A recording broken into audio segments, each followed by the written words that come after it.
The courtroom was packed, and I could feel every pair of eyes on me as I sat across from the man I once called my husband. Brandon looked confident, almost smug, as he leaned back in his chair like he owned the place.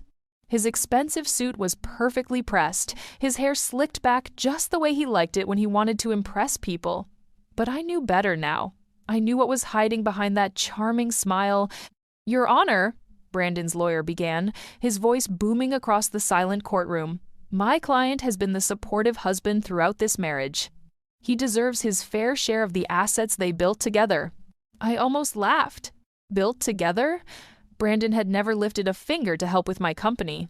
While I was working 18-hour days, coding until my eyes burned, and fighting to get investors to believe in my vision, Brandon was out networking at expensive restaurants and golf courses.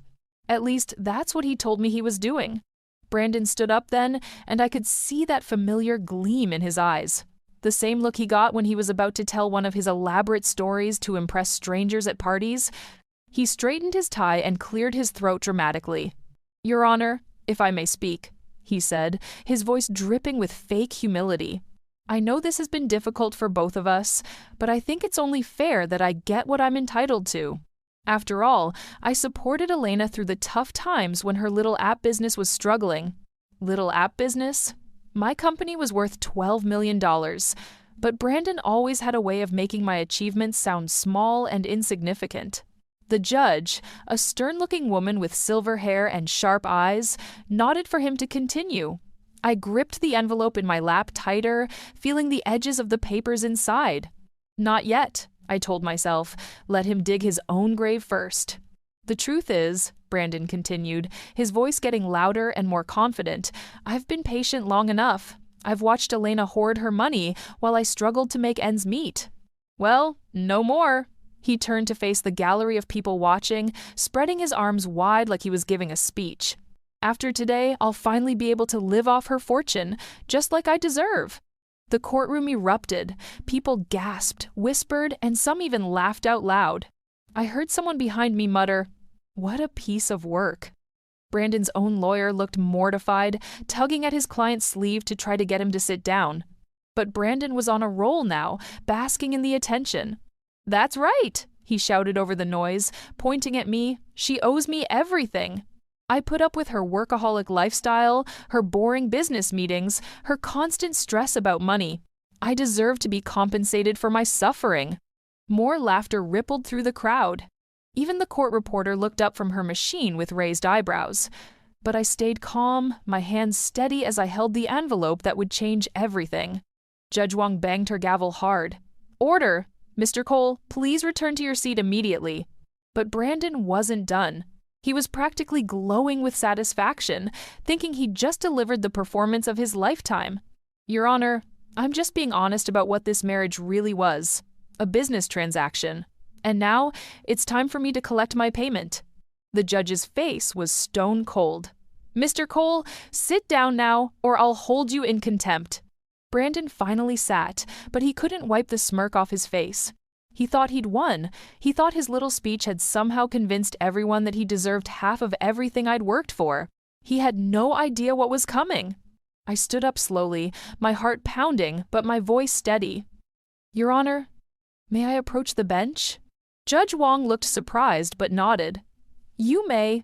I walked across the courtroom, feeling Brandon's eyes burning into my back. I could hear him whispering urgently to his lawyer, probably wondering what I was up to. When I reached the judge's bench, I held out the envelope with both hands. "Your Honor," I said quietly, making sure only she could hear me, "I need you to check the date on his signature, the one on the prenuptial agreement he claims he never signed." Judge Wong took the envelope, her eyebrows furrowing as she opened it. I watched her face carefully as she pulled out the documents inside. Her eyes widened slightly as she read, then she looked up at me with something that might have been admiration. She looked back down at the papers, then at Brandon, then back at the papers again. Suddenly, her shoulders started shaking. A small chuckle escaped her lips, then another, until she was laughing so hard she had to cover her mouth with her hand. Behind me, I heard Brandon's chair scrape against the floor. When I turned around, his face had gone completely white. 3 years earlier, I never imagined I'd end up in a courtroom, fighting for what was rightfully mine. Back then, I was on top of the world. My app development company had just landed its biggest client, and I was finally seeing the fruits of 5 years of non-stop work. The late nights, the rejected pitches, the times I ate ramen noodles for weeks straight because every penny went back into the business. It was all paying off. The charity gala was supposed to be a celebration. My friend Natasha had practically dragged me there, insisting I needed to get out of my office for once and actually talk to people who weren't programmers or investors. I remember standing by the champagne table in my one good dress, feeling completely out of place among all the wealthy donors and socialites. That's when I saw him. Brandon was standing near the auction display, laughing with a group of well-dressed men. He had this magnetic presence that drew people to him like moths to a flame. His suit looked like it cost more than my monthly rent, and his smile was the kind that made you forget whatever you were thinking about. When our eyes met across the room, I felt something I hadn't felt in years. Butterflies. He walked over to me with the confidence of someone who'd never been rejected in his life. "You look like someone who'd rather be anywhere else but here," he said, his voice warm and teasing. I laughed, despite myself. "Is it that obvious?" "Only to someone who feels the same way," he replied, extending his hand. "Brandon Cole, and you're the brilliant woman behind TechFlow Solutions, aren't you? I've been reading about your company in the business journals." I was shocked. Most people at these events had no idea what I did for a living, and the ones who did usually glazed over when I tried to explain app development. But Brandon seemed genuinely interested as I told him about my latest project, nodding and asking smart questions that showed he was actually listening. "You know what's amazing?" he said, as we moved to a quieter corner of the ballroom. "Most people here inherited their money or married into it, but you built something from nothing. That takes real courage." I felt my cheeks flush. I wasn't used to compliments, especially from someone who looked like he'd stepped out of a magazine. We talked for hours that night about everything from business to travel to our shared love of old movies. When he asked for my number, I gave it to him without hesitation. Our first date was perfect. Brandon took me to a rooftop restaurant I'd never heard of, where the city lights sparkled below us like stars.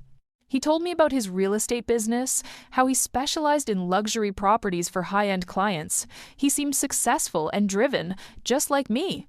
When he talked about his work, his eyes lit up the same way mine did when I discussed coding. "I've been waiting my whole life to meet someone like you," he said as we shared dessert, "someone who understands what it means to chase your dreams." The romance moved fast, maybe too fast, but I was caught up in the whirlwind of it all. Brandon sent flowers to my office every Friday. He surprised me with weekend trips to wine country and beach resorts. He listened when I complained about difficult clients and celebrated with me when we landed new contracts. For the first time in my adult life, I felt like I had a true partner. 6 months later, he proposed on the same rooftop where we'd had our first date. The ring was stunning, a vintage diamond that he said reminded him of my classic beauty. I said yes without thinking twice. The wedding was everything I dreamed of but never thought I'd have time for. Brandon handled most of the planning, insisting that I focus on my business while he took care of the details. He seemed to know exactly what I wanted before I even knew it myself. The ceremony was elegant but intimate, with just our closest friends and family. During our honeymoon in Italy, Brandon was the perfect husband. He took photos of me in front of every landmark, learned basic Italian phrases to impress the locals, and never once complained when I had to take urgent calls from my office. He seemed proud of my success, always introducing me as my brilliant wife, the tech entrepreneur. But looking back now, I realized there were signs I chose to ignore. The way he always steered conversations toward my business finances, how he'd casually ask about my client contracts and investment accounts, the times I caught him going through my laptop when he thought I was sleeping. I told myself he was just interested in my work because he loved me. I convinced myself that his questions came from a place of caring, not calculation. I was so grateful to have found someone who seemed to accept my ambitious nature that I overlooked the red flags waving right in front of my face. If only I'd known then what I know now. If only I'd realized that Brandon's interest in my success wasn't admiration, it was research. The first crack in our perfect marriage appeared 6 months after our honeymoon. I came home early from a client meeting to find Brandon pacing around our living room, his phone pressed to his ear, speaking in hushed, urgent tones. "I told you, I need more time," he was saying, his voice strained in a way I'd never heard before. "The money will be there, I just need another week."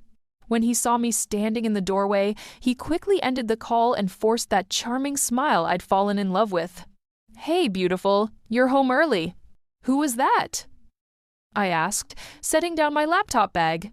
"Just a difficult client," he said, but his eyes wouldn't meet mine. You know how real estate can be. People get impatient when deals take longer than expected. I wanted to believe him. I needed to believe him. So I pushed down the uneasy feeling in my stomach and kissed him hello like nothing had happened. But the strange phone calls continued. Late at night, I'd wake up to find Brandon's side of the bed empty and hear his muffled voice coming from the kitchen or his office. When I asked about it, he always had an explanation ready. A client in a different time zone, an emergency with a property deal, a difficult seller who only returned calls after midnight. Then the bills started arriving.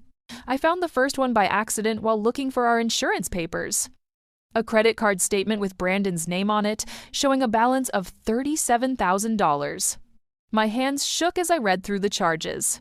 Cash advances from casinos, online gambling sites, sports betting platforms I'd never heard of.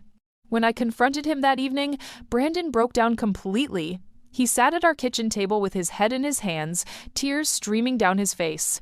"I'm so sorry, Elena," he sobbed. "I never meant for it to get this bad. It started as just a little fun, a few bets here and there to blow off steam after stressful days."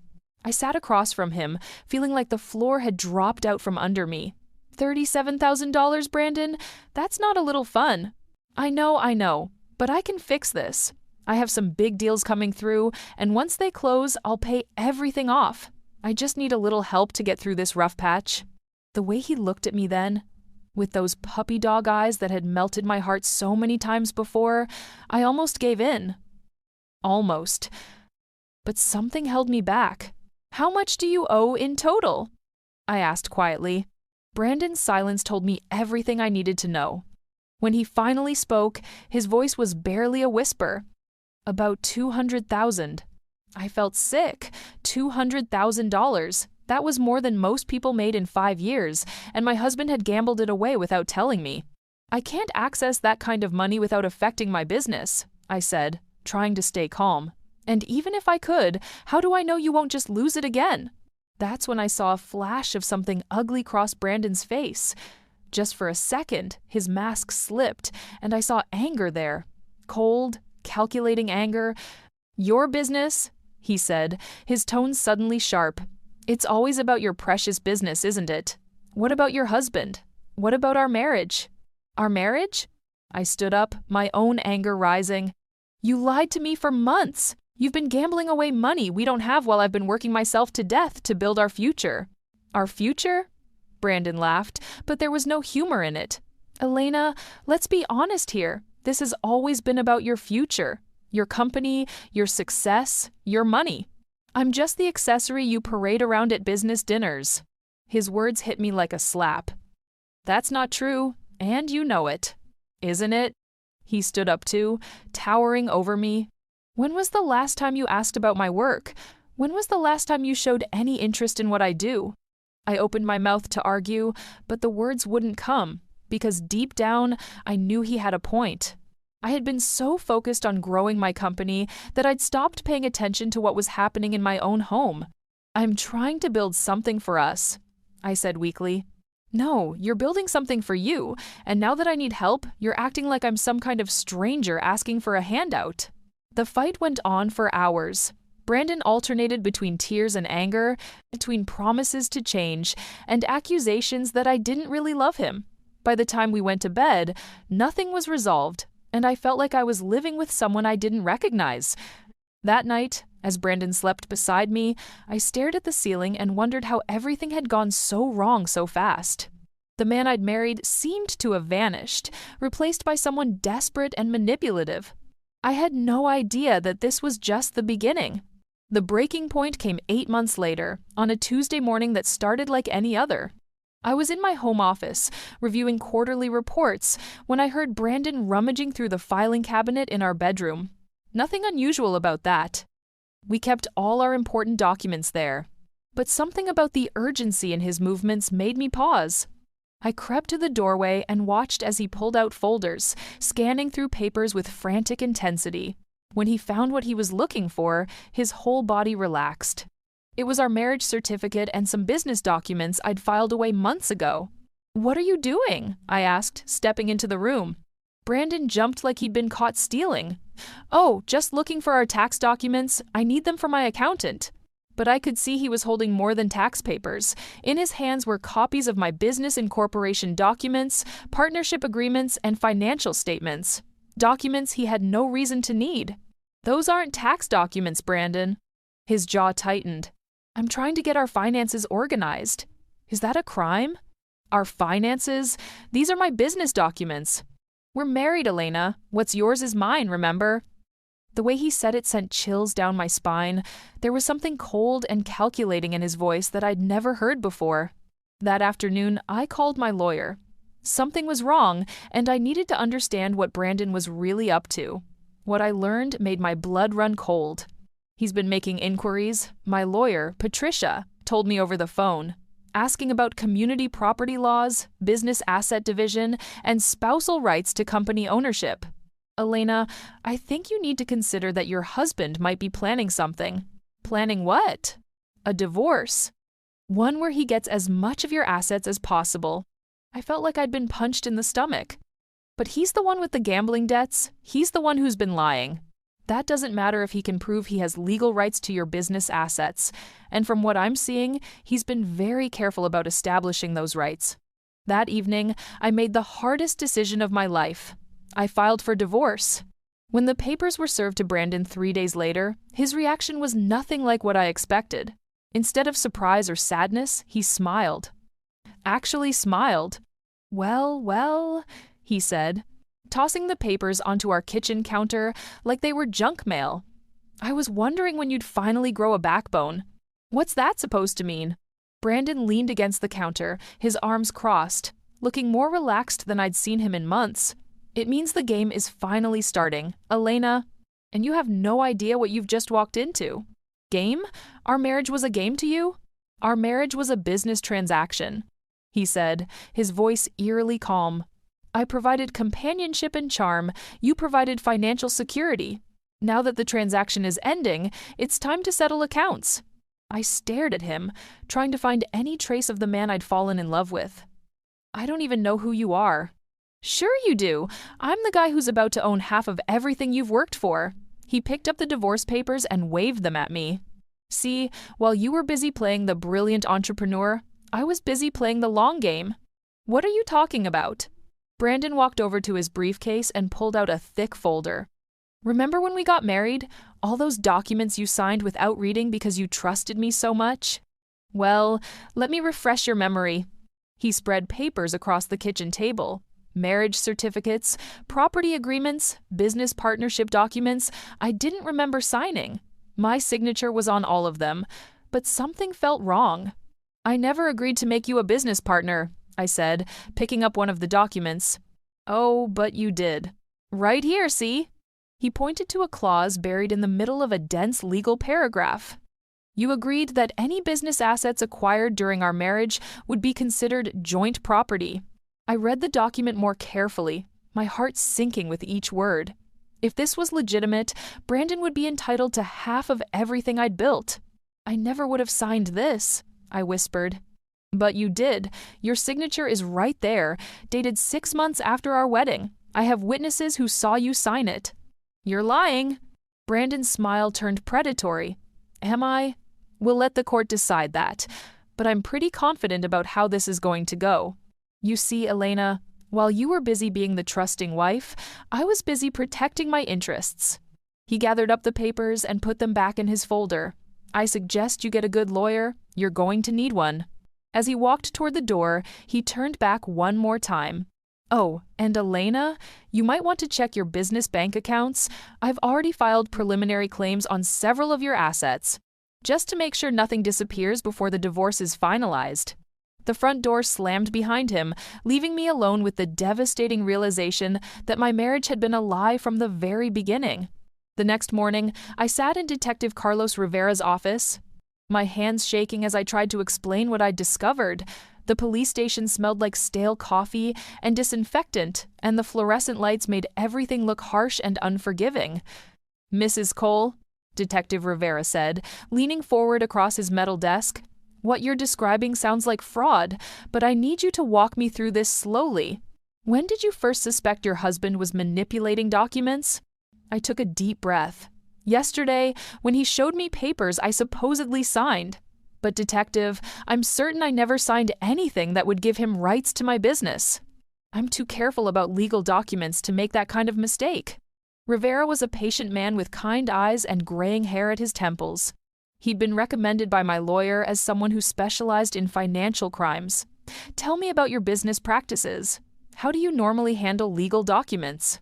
I read everything twice, sometimes 3 times. I never sign anything without my lawyer reviewing it first. It's been that way since I started my company 5 years ago. "But your husband is claiming you signed these documents 6 months after your wedding?" "That's what he says. But Detective, 6 months after our wedding, I was in the middle of my biggest product launch ever. I was working 18-hour days, barely sleeping. There's no way I would have had time to review and sign partnership agreements without remembering it." Rivera made notes on a yellow legal pad. "I'm going to need copies of everything your husband showed you, and I want to bring in someone who might be able to help us figure out if these documents are legitimate." That's how I met Natasha Brooks. Natasha was younger than I expected, maybe 29, with sharp green eyes and an intensity that reminded me of myself when I was building my company. She worked for the state crime lab as a forensic document analyst, and according to Detective Rivera, she was the best at spotting forgeries and document manipulation. "The first thing we need to do," Natasha explained as she examined the papers Brandon had shown me, "is establish a timeline.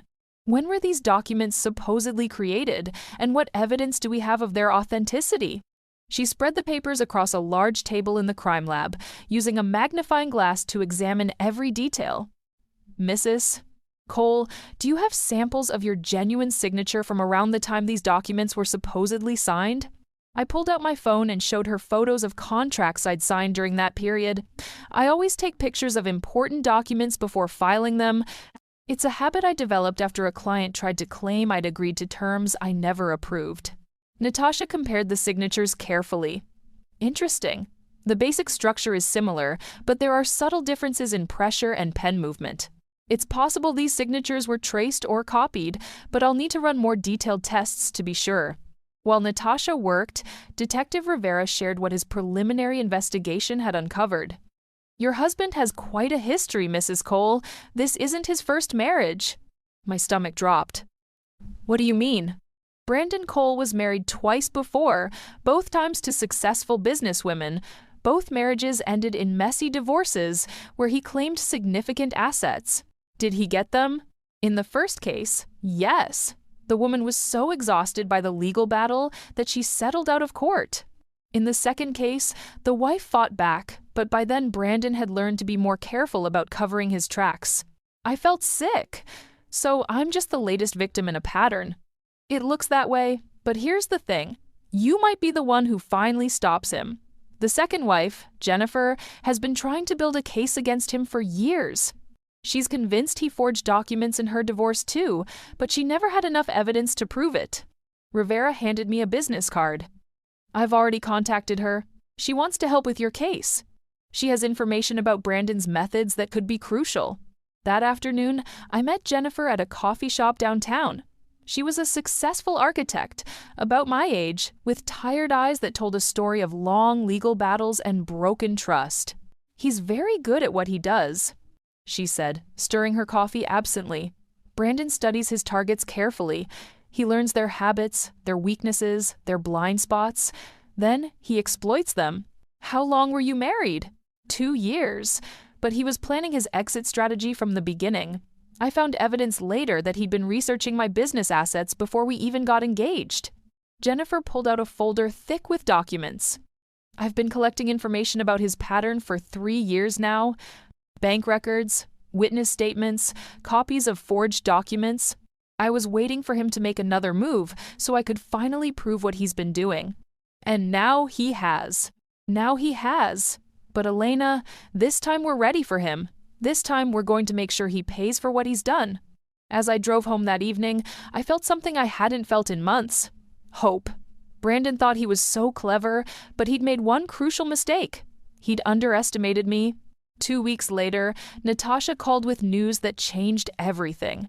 "Elena, you need to get down to the lab right away," she said, her voice buzzing with excitement. I found something that's going to blow this case wide open. I rushed to the crime lab, my heart pounding with anticipation. Natasha was waiting for me with a huge grin on her face and a microscope set up on her desk. "Look at this," she said, pointing to one of the documents Brandon had shown me. "See this signature that's supposedly yours from 18 months ago?" I leaned over the microscope and saw my signature magnified dozens of times. It looked normal to me, but Natasha was practically bouncing with excitement. "Now look at this," she said, switching to a different slide. Under the microscope, I could see tiny particles embedded in the ink. These are microscopic fibers from the pen that was used to sign this document. "Okay," I said slowly, not understanding why this was so important.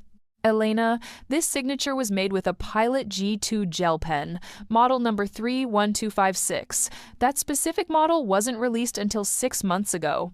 But this document is supposedly from 18 months ago." The implications hit me like a lightning bolt. He backdated the documents. Exactly. Brandon created these papers recently, but he made them look like they were signed over a year ago. He probably thought no one would ever check the ink composition. I stared at the evidence in front of me, feeling a mixture of relief and rage. This proves he forged my signature. It proves more than that. It proves he's been planning this fraud for months, maybe longer. This level of document manipulation takes time and preparation. Detective Rivera arrived just as Natasha was explaining the technical details of her discovery. His face lit up when he heard the news. "This is exactly what we needed," he said. "But we need to be smart about how we use this information. If we tip our hand too early, Brandon might destroy other evidence or flee." "What do you mean?" I asked. "I mean, we let him think he's winning. We let him walk into that divorce, hearing confident that his forged documents will hold up in court. Then we spring the trap." The next few days were the hardest of my life. I had to pretend I didn't know about Brandon's deception while he strutted around our house like he'd already won. He'd moved into the guest bedroom, claiming he needed space to prepare for the divorce proceedings, but I could hear him on the phone at all hours, probably coordinating with his lawyer. "You know, Elena," he said one morning over breakfast, "it doesn't have to be ugly between us. If you're reasonable about the asset division, we can make this quick and painless." I forced myself to stay calm. "What do you consider reasonable?" 50-50 split of everything. The house, your business assets, investment accounts. It's only fair, considering I supported you emotionally throughout our marriage. The audacity of it took my breath away. He was sitting there, calmly discussing how he planned to steal half of everything I'd worked for, using documents he'd forged with my signature. "I'll think about it," I managed to say. "Good. Because if this goes to trial, things could get messy. Judges don't like it when spouses try to hide assets from each other." That evening, Detective Rivera called with an update. "We've been monitoring Brandon's communications. He's been in contact with someone who specializes in creating false documents. We think he's done this before, possibly with his previous wives. Can you arrest him now?" "Not yet. We need to catch him in the act of presenting the forged documents in court. That way, there's no question about his intent to defraud." Jennifer came over that night to help me prepare for the hearing. She brought more evidence she'd collected about Brandon's pattern of behavior. He always gets overconfident right before the hearing. She warned me. "He'll probably make some kind of dramatic speech about how he deserves your money. That's when his ego takes over and he makes mistakes." "What kind of mistakes?" "He'll say too much. He'll reveal details about his planning that he should keep quiet. Brandon can't resist showing off how clever he thinks he is. We spent hours going over every detail of the plan. I would let Brandon present his forged documents first, let him make his case to the judge. Then, at the right moment, I would present the evidence that would destroy him. "Are you ready for this?" Jennifer asked as she was leaving. I thought about everything Brandon had put me through. The lies, the manipulation, the months of making me doubt my own memory and judgment. I thought about the other women he'd probably done this to, and the ones he might target in the future if we didn't stop him. "I'm ready," I said. The hearing was scheduled for the next morning. In less than 12 hours, Brandon would finally face the consequences of his actions.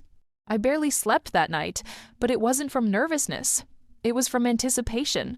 The morning of the hearing, I dressed carefully in my best navy suit, the one I wore to important business meetings when I needed to project confidence and authority. As I looked at myself in the mirror, I thought about how much had changed since that charity gala 3 years ago. The naive woman who'd fallen for Brandon's charm was gone, replaced by someone stronger and wiser. Brandon was already gone when I came downstairs. He'd probably left early to meet with his lawyer and go over their strategy one final time. I wondered if he was nervous, or if his arrogance made him believe he'd already won. At the courthouse, I met with Detective Rivera and my lawyer one last time. Rivera handed me the envelope containing Natasha's analysis and the proof of Brandon's forgery. "Remember," he said, "let him present his case first. Give him enough rope to hang himself." The courtroom was more crowded than I'd expected. Word had somehow gotten out about the case, and several reporters were scattered throughout the gallery. I spotted Jennifer in the third row, giving me an encouraging nod. When Brandon walked in with his lawyer, he looked every inch the successful businessman in his expensive suit and confident stride. He caught my eye and actually winked at me, like this was all some kind of game he was enjoying.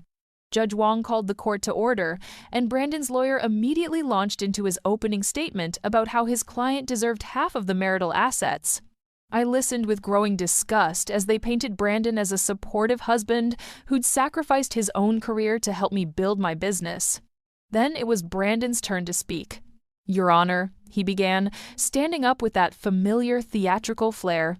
"I want to be completely honest with this court about what our marriage really was." I could see his lawyer trying to signal him to stick to the script, but Brandon was in full performance mode now. "The truth is, I've been patient for 3 years. Patient while my wife built her little empire, patient while she worked 18-hour days and ignored our relationship, patient while she treated me like an employee instead of a partner." The crowd murmured, and I saw several people shaking their heads in disapproval. Brandon was digging his own grave, just like Jennifer had predicted. "But I wasn't just sitting around doing nothing," he continued, his voice getting louder. "I was protecting my interests. I made sure to document my contributions to our partnership. I have signed agreements proving that I'm entitled to half of everything we built together." His lawyer looked mortified as Brandon pulled out the forged documents and waved them in the air. "These papers prove that my wife agreed to share her business assets with me. She signed them willingly, making me a full partner in her company." Judge Wong examined the documents Brandon's lawyer handed her, her expression unreadable. And furthermore, Brandon said, now completely carried away by his own performance, "I think it's time this court knew the truth about what I've had to endure.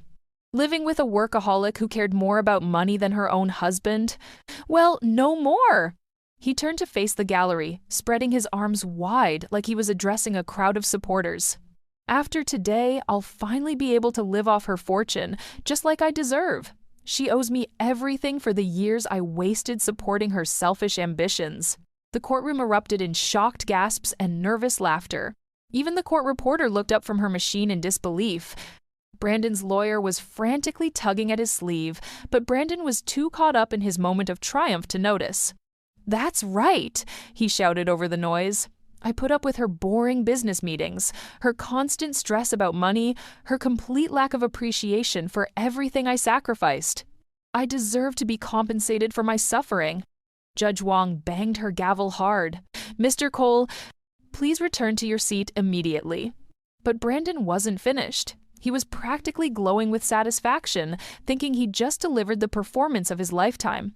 "Your Honor, I'm just being honest about what this marriage really was, a business transaction. And now it's time for me to collect my payment. The judge's face was stone cold. Mr. Cole, sit down now or I'll hold you in contempt. Brandon finally sat, but he couldn't wipe the smirk off his face. He thought he'd won. He thought his dramatic speech had somehow convinced everyone that he deserved half of everything I'd worked for. That's when I stood up. Your Honor, may I approach the bench? Judge Wong looked surprised but nodded. You may. I walked across the courtroom, feeling Brandon's eyes burning into my back. When I reached the judge's bench, I held out the envelope containing the evidence that would destroy him. Your Honor, I said quietly, I need you to check the date on his signature, the one on the prenuptial agreement he claims he never signed. But more importantly, I continued, I need you to look at the ink analysis of the documents he just presented, the ones he claims I signed 18 months ago. Judge Wong opened the envelope and began reading Natasha's report. Her eyebrows rose higher with each page.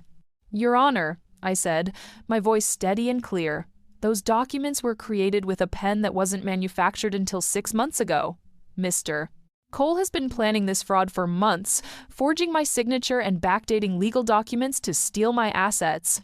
The judge looked at the evidence, then at Brandon, then back at the evidence.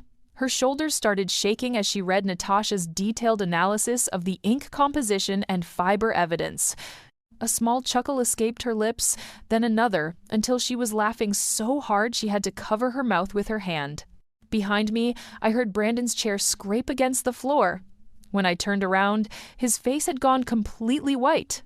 Mr. Cole, Judge Wong said, her voice cutting through the sudden silence, you are under arrest for fraud, forgery, and attempted theft. Bailiff, please take him into custody. As the bailiff approached Brandon with handcuffs, he looked at me with pure hatred in his eyes. You think you're so smart, he hissed. No, I replied calmly. I just learned not to trust people who are too good to be true. The courtroom erupted in applause as Brandon was led away in handcuffs. Detective Rivera was already on his phone, probably coordinating with other jurisdictions to investigate Brandon's previous marriages. Judge Wong dismissed all of Brandon's claims and awarded me full custody of my assets, plus damages for the emotional distress and legal costs his fraud had caused. As I walked out of the courthouse, Jennifer was waiting for me with tears in her eyes. We did it, she said, hugging me tightly. We finally stopped him. 6 months later, Brandon was sentenced to 5 years in prison for fraud and forgery. The investigation revealed that he'd targeted at least 4 other women over the past decade, stealing hundreds of thousands of dollars through similar schemes. I rebuilt my life slowly, focusing on my business and learning to trust my instincts again. The experience taught me that sometimes the most dangerous predators are the ones who seem too perfect, too charming, too good to be true. But it also taught me that I'm stronger than I ever imagined, and that justice, while sometimes delayed, has a way of finding those who think they're too clever to get caught. Brandon thought he could live off my fortune, but in the end, the only thing he earned was a prison cell and the knowledge that his victims were no longer afraid of him. The signature that was supposed to make him rich became the evidence that set us all free.